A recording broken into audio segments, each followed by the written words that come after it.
Follow the Sun.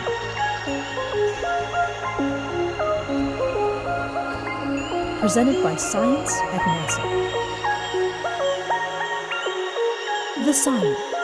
It inspires songs, warms us, and grows our food.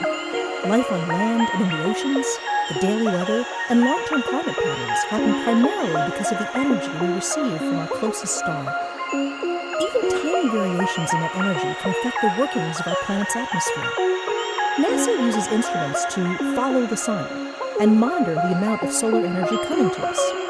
The latest instrument to do so, the Total and Spectral Solar Irradiance Sensor, TSIS-1, makes those measurements with unprecedented accuracy.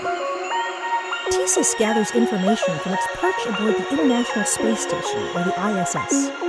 Flying on the platform that the orbiting laboratory provides has allowed TSIS to continue NASA's 40-year record of tracking the sun's radiant energy, one of the longest and most important climate data records gathered from space.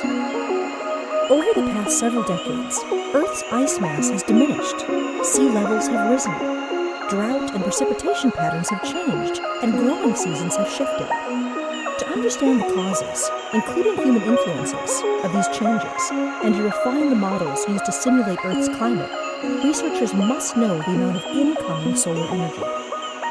Peter Pilewsky, TSIS lead mission scientist, explains, when there's a balance between incoming energy from the sun and the infrared radiation Earth emits, climate remains steady. An imbalance means energy is either being stored in the system, causing temperature increases, or lost, causing temperature decreases.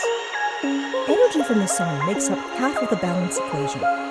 Even though the measurement record shows that the sun's solar energy output has not had a major influence in recent climate change, that output needs to be monitored continuously. It is arguably the most important variable we need to know to understand climate, says Pilewsky.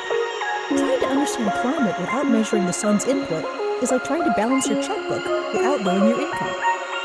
Climate is measured over long time spans, decades to centuries and longer, unlike weather that changes over small time scales.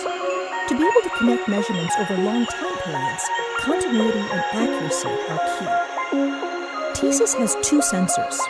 The Total Irradiance Monitor, as its name suggests, measures all of the radiant energy from the sun, and the Spectral Irradiance Monitor measures how that energy is distributed over ultraviolet, visible, and infrared wavelengths.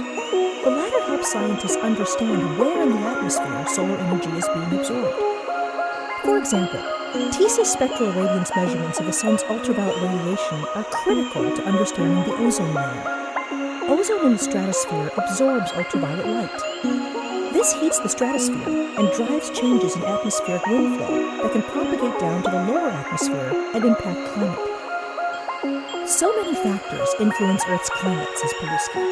We need to continue learning how they all interact.